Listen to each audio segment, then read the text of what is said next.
మున్సిపాలిటీలోని పనిచేస్తున్న పారిశుద్ధ్య కార్మికుల పెండింగ్ సమస్యలు పరిష్కరించడంలో రాష్ట్ర ప్రభుత్వం ఘోరంగా విఫలమైందని జనసేన పీఏసీ చైర్మన్ నాదెండ్ల మనోహర్ అన్నారు. తెనాలిలో మంగళవారం పారిశుద్ధ్య కార్మికులకు చేపడుతున్న నిరసనకు ఆయన సంఘీభావం తెలిపారు.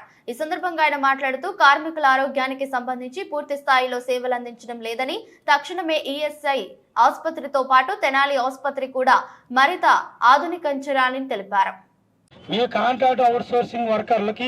పెద్ద తేడా లేదు. కాంట్రాక్ట్ వాళ్ళకి అవుట్ సోర్సింగ్ చాలా చిన్న గీత ఉంది. అది పెద్ద ఇబ్బంది ఏమి లేదు. మేము రెగ్యులర్ చేయడానికి అవకాశం ఉన్న వాళ్ళందరూ చేస్తాం. అవకాశం లేని వాళ్ళందరినీ కనీస వేతనాన్ని మినిమం బేసిక్స్ చేస్తామని చెప్పి ఆయన అసెంబ్లీలోనూ బయట హామీ ఇచ్చారు. మేమైతే హామీ ఇచ్చామో అదే హామీని అమలు చేయమని కోరుతున్నాం.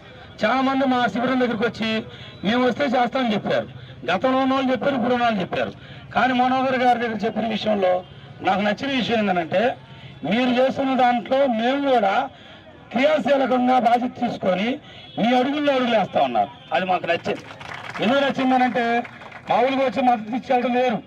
మా పోరాటాల్లో ప్రదర్శనలో వాళ్ళు కూడా వాళ్ళ జనసేన పార్టీ తరఫున రాష్ట్ర వ్యాప్తంగా పిలుపునిచ్చి వాళ్ళ మద్దతుగా ప్రదర్శన చేయటం, మా శిబిరాల పక్కన వాళ్ళ శిబిరాలు ఏర్పాటు చేయటం, మా అడుగుల్లో అడుగులు వేయటం. పారిశుద్ధ కార్మికుల పరిస్థితి, మున్సిపల్ ఎంప్లాయీస్ పరిస్థితి రాష్ట్రంలో చాలా మంది ఇబ్బంది పడుతున్నారు. ఇది ఇప్పుడు కాదు, దాదాపు 1-2 సంవత్సరాల నుంచి మాకు కూడా చాలా సందర్భాల్లో పవన్ కళ్యాణ్ గారికి, జనసేన పార్టీకి వాళ్ళు వచ్చి రిప్రజెంటేషన్స్ ఇచ్చి వాళ్ళకున్న సమస్యల పైన చెప్పుకుంటూ వచ్చారు. కానీ ఎక్కడ కూడా స్పందించాల్సిన బాధ్యత ఉందని ప్రభుత్వం నుంచి ఎవరు కూడా ముందుకు రాలేదు. అది చాలా పొరపాటు. ఇప్పుడు మీరు లేవనెత్తిన ఈ డిమాండ్స్ ఏవైతే ఉన్నాయో అందులో ఒకటి మాత్రం మీకు స్పష్టంగా చెప్పగలుగుతున్నాను. 2 ప్రధానమైన సమస్యలు నేను ఇప్పుడే మాట్లాడినప్పుడు నాకు అర్థమైంది. ఆరోగ్యం గురించి. ఆరోగ్యం అనేది ఒక ప్రాథమిక హక్కు. ప్రతి ఒక్కరు కూడా కోరుకునేదే అది.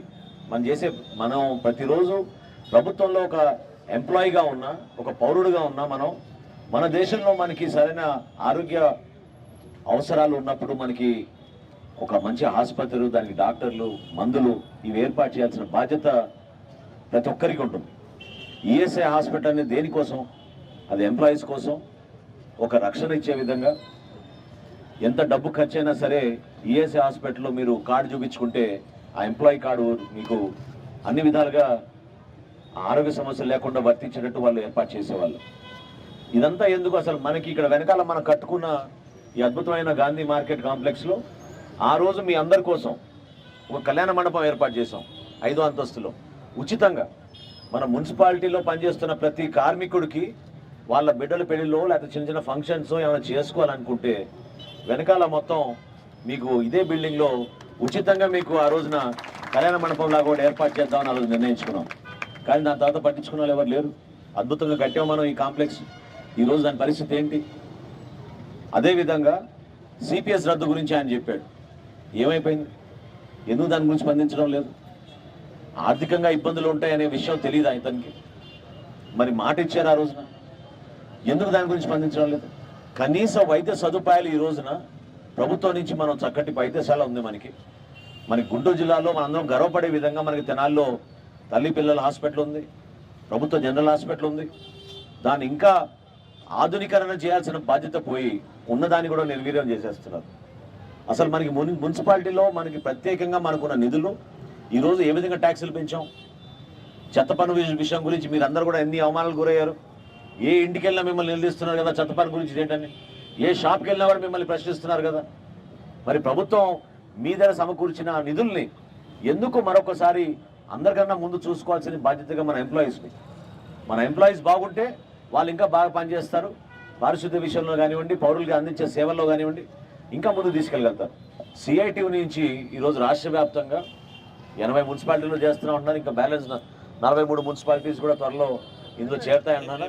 రేపటి నుంచేనా? ఓకే. సో ఈ 123 మున్సిపాలిటీల్లో కూడా మీరందరూ సమ్మెకు దిగితే ప్రజల సంగతి ఏంటి? ఎందుకు దీని గురించి వీళ్ళు స్పందించడం లేదు? ఖచ్చితంగా ఆరోగ్యపరమైన సమస్యలు వస్తాయి. ఈ రోజున వాస్తవ పరిస్థితులు ఏంటంటే ఎక్కడ కూడా ఇన్ఫ్రాస్ట్రక్చర్ లేదు, కనీస మౌలిక సదుపాయాలు లేదు. రూపాయి ఖర్చు పెట్టలేదు వీళ్ళకి. రోడ్డు పైన కానీ, డ్రైన్ పైన కానీ, కొత్త యంత్రాలు కొనడంలో విషయంలో కానీ ఎక్కడ కూడా వెళ్ళలేదు. అన్నీ ఎక్కడ చూసినా స్కామ్లు. ఏదో ట్రాక్టర్లు కొన్నారు, ఆటోలు కొన్నారు, అది కూడా ఒక స్కామ్ గానే మారిపోయింది. ఇప్పుడు ఆటో డ్రైవర్ల గురించి కూడా మీరు చెప్తున్నారు క్లాప్ విషయంలో. మరి ఎందుకు స్పందించడం లేదు నాకు అర్థం కావడం లేదు ప్రభుత్వం నుంచి.